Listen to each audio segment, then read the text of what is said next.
What's going on, YouTube? And welcome to the Comic Fix. Then this is my very first episode I'm doing on reviewing books that I've read this week. Now, I had a huge stack. Look at this. Fucking 16 books. And I just want to start off with my pick of the week. Now, this week was tremendous with the independents, especially books that have to do with female-led stories. I mean, just my top three are all female-led stories. And coming in at number 3 was Sparrow Hawk. Now, I said I was going to start with my top pick, but these three are just something special and something that I'm definitely going to put on my pull list. Sparrow Hawk is a really cool fantasy kick-ass story. It almost kind of reminds me of watching Alice in Wonderland, where you have a girl who's being told that now, since her sister has passed away, she now has to go and find a husband so that they can keep the family name going. It has to be somebody that's really high up there, someone that's basically royalty. And you just got this girl who's been told her whole entire life, you see my color of my skin? I am not white, I'm black. And yes, my father, who went off to go to war and he came back with me, and I've been told all my life that I am no good and I am not worthy of the family name. But yet you take me in, she's talking to her mother, and I was just so riveted. I was like, okay, this is some great stuff. And then the fantasy comes in where this thing just comes out at her as she's trying on this dress and pulls her in to this fairy tale type of land. And I'm just going to leave it there. All I'm going to say is that this book is something that's it just really just grabbed me. I was just like, oh my God, this is awesome. And it's definitely a book that's going on the pull list. Coming in at number 2 is another female-led black female with Jook Joint. I really like this book. Now, going into it, I did read the first couple of pages. They had like a little previews, and I was hooked. I was just like, wow, this seems like such a cool story. I think it's taking place in the 40s or 50s. And you got this guy, or you got this Jook Joint, this place where prostitutes, anything that you want, you will not be judged, and you just have everything at your disposal. There's just a couple rules. Don't touch. Now, if someone doesn't want you to touch, you don't touch them. Well, this one guy goes and touches one of the girls, and then he gets kicked out. Well, the girl meets him outside, and he's like, yeah, definitely, you want a piece of this. And he goes in, and then he gets his jaw ripped right off. And that was like the beginning of that preview, and I was just like, I gotta read this book. Now, going into it, that was great. And then getting the book itself is a lot deeper than what I was expecting. Now, the writer in here, Tia Franklin, she was, her husband beat her, and while she was in this bad relationship, she wrote the script for Jook Joint. And you can see the pain in here. And in the beginning part, it does have, hey, just to let you know, there's going to be a lot of violence against women. And if you have experienced that, male or female, here's the numbers to call. You need to get help. You know, there's somebody out there that will listen to you and will believe you. And then you get this whole entire thing after the whole entire issue where she's writing, she's telling us the whole entire story. It was something that just grabbed me. I was just like, comics can be so much more than just superheroes pounding each other. And a book like Jook Joint, you definitely see a pain in here. And it's definitely a book not for children. Not at all. If you thought that the whole penis controversy with Batman Damned, that's nothing compared to Jook Joint. I mean, just show you a couple pages, which I won't, because I don't want to, get in trouble with YouTube. There's some points in here where you're just like, somebody allowed them to do that? That's the great thing about independence. They can do almost anything that they want, and it's just great. And then, the number 1 pick for this week, Blackbird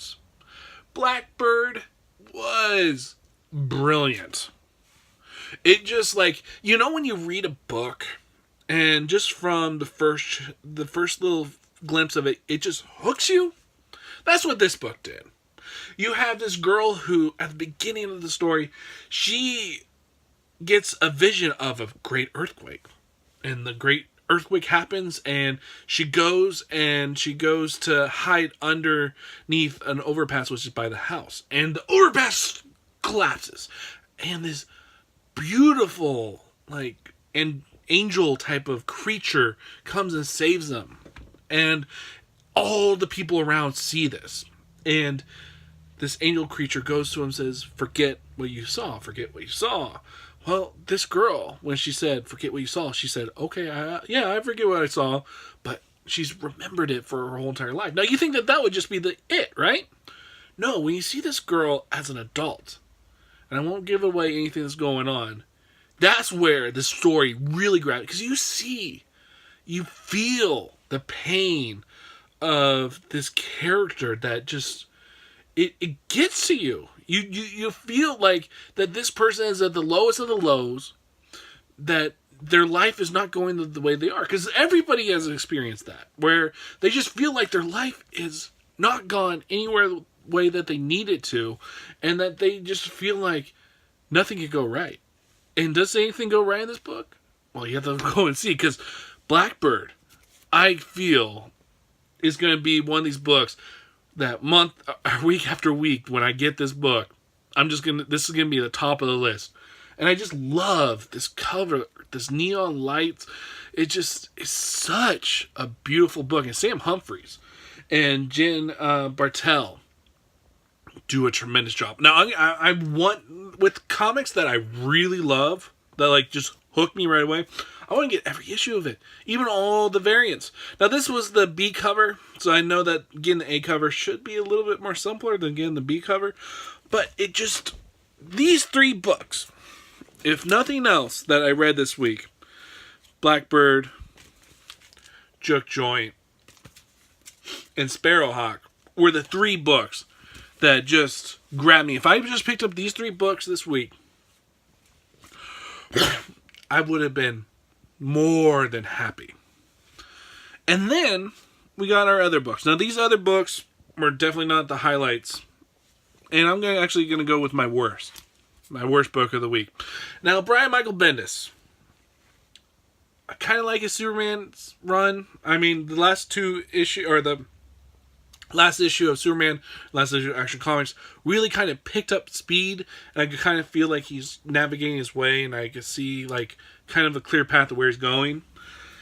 And then he brings on his, Jinx World books. I didn't like any of them except for United States vs. Murder, Inc. So I was actually kind of excited to get into this issue. Boy, the art in here, the coloring, the writing, it made me question, why did I actually like the first one? Now, I'm going to go back and read the first issue and read the second issue to see if this thing flows any better. But the main character, who, in the first issue, I remember you see her as a young girl.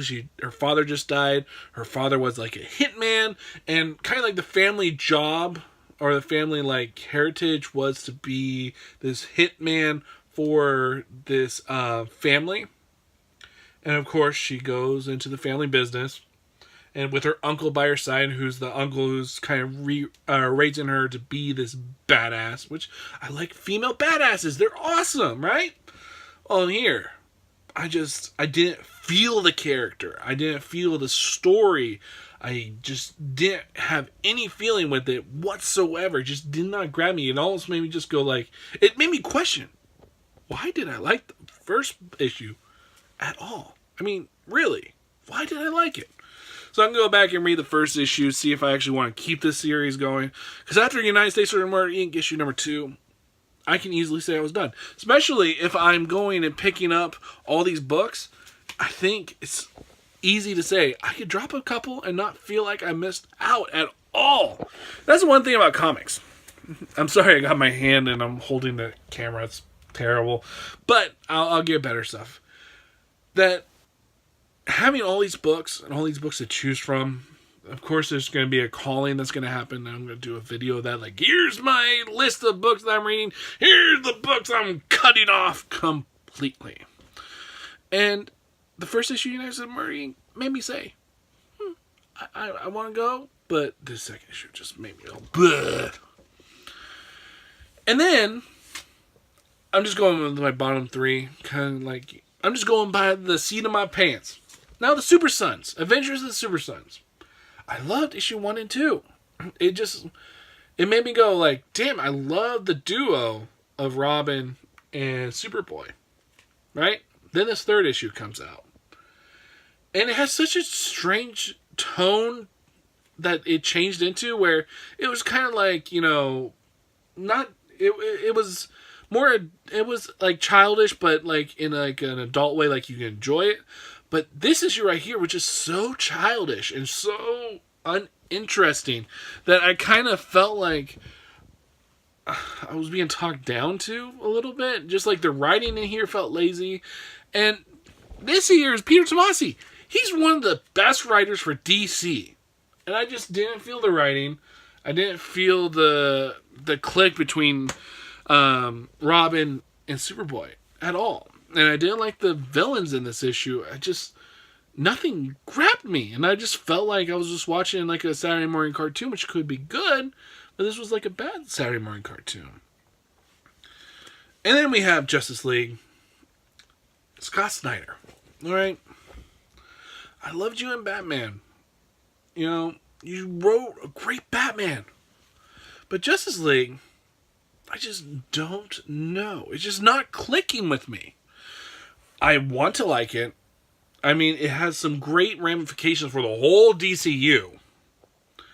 And I feel like if you're going to be following DCU story, you need to be reading Justice League. Like, Justice League needs to be the top of your heap to get the continuity and what's going on in the whole entire universe.